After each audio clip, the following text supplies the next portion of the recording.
Ayan, good morning my Diaz. So balik hapon, meron akong inayos na MIUI 125. Ayan. Balik hapon mga Diaz, hindi ko lang siya na videohan.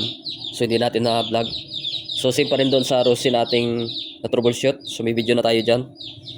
At nung na-check ko siya, so dinala sa shop. Kasi pag i-on mo yung susian, so bali ito, okay nito. Kasi inayos ko na siya. So pag i-start mo siya, nagsa-shut off dito. So nung pag-troubleshoot ko mga Diaz, yung ginawa ko, i-check ko yung battery. So nalubat pala yung kanyang battery. At yun, nag-direct na tayo sa pag-check. At kinuha ko yung battery ko doon kasi yung kanyang battery ay lubat na. So hindi na kaya i-start. So yun pala, na-drain yung kanyang battery. So nung kinabit ko na yung aking battery at na-start ko, umandar siya. Pero yung sa kanya dati, hindi sa umandar. Ayan. Kinabit ko yung aking battery. So umandar siya. So pagtanggal ko mga Diaz na kanyang fuse, namatay yung kanyang motor. So ang ibig sabihin noon mga Diaz ay wala na siyang supply galing sa kanyang regulator. So ang regulator ng MIUI dito yan banda. So naka full wave yung regulator ng MIUI. Yan, same sa Sniper. So napagtanggal ko ng fuse, so yung motor niya ay namatay. So ibig sabihin noon wala na siyang supply galing sa regulator. Kasi under pa rin ang motor kapag tanggalin mo yung fuse, dapat under pa rin siya. Pero kung namatay, ibig sabihin yan, may loose contact or sira yung kanyang sa stator o sa kanyang regulator. Pero bago yan mag-proceed na sira ang stator at regulator, dapat mo nang i-troubleshoot yung kanyang wiring. Baka nag-loose contact sa mga socket sa kanyang wiring. Ayan. Sa kanyang fuse, mga terminals. Ayan. So pakita ko sa inyo na under pa rin itong MIUI Moto 5 pag tanggalin natin ang fuse. Ayan. So pero paandarin muna natin siya bago natin tanggalin yung fuse kasi wala kasing kickstart. Yan. Start muna natin. So dapat hindi siya matay pag tanggalin natin yung fuse. Pakita ko sa inyo. Kuha muna tayo ng pangtanggal. Buksan muna natin mga Diaz.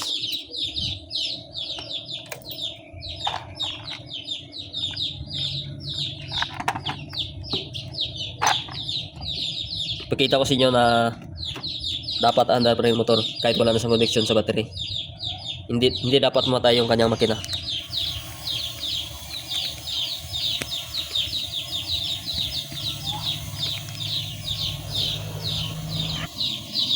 Tanggalin muna natin to.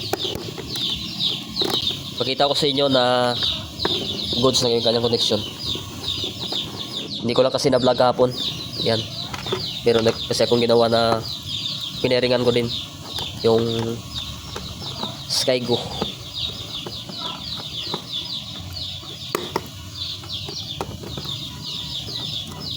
Pag good sa ang regulator mga Diaz, andar pa rin yung motor. Tanggalin natin to. So ito yung fuse nito. Kapon tinanggal ko yung fuse, namatay yung kanyang motor. So kita ko sa inyo. Tanggalin muna natin to. Ay mga Diaz. So connection kasi nito, ito yung sa fuse, itong wire na to. So ito yung papuntang battery. Ayan. At isang paa ng kanyang wire. Ito yung wire ng regulator. Ayan. So dito nag-loose contact rin siya dito. So itong dalawang wire, ito yung red wire papuntang regulator. At yung connection ng isa sa susian. Ayan. So kapag tanggalin natin yung fuse, dapat hindi mamatay yung motor. Ayan. Pandarin muna natin. Wala kasing kickstart. Ayan. Pandarin natin.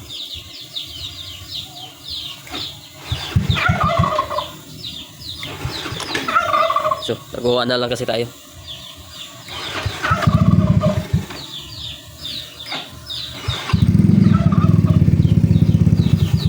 Kulang lang sa minor itong kanyang motor. Kailangan itong sunod i-adjust yung angle. So hindi lang natin alam kung ginalaw nila.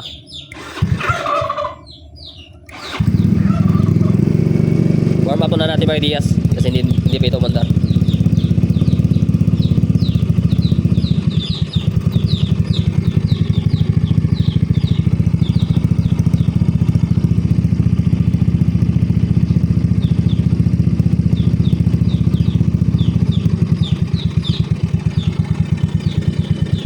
So try na natin.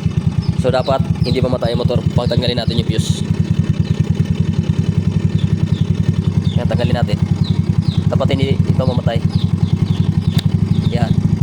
So hindi sa namatay mga Diaz, ibig sabihin good na yung connection sa kanyang regulator. So dapat meron yung supply galing sa regulator. Kita ko sa inyo.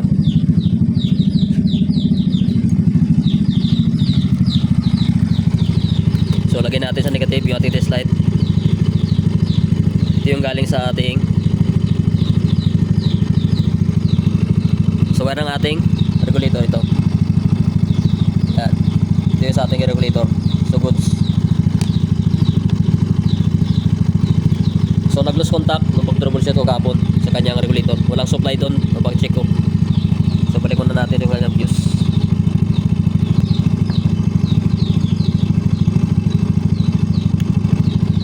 So goods ito kanyang motor mga Diaz. Yan.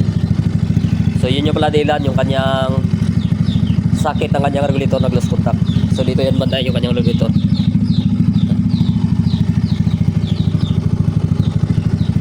So mga Diaz, sharing lang about dito sa UI 125. Isa.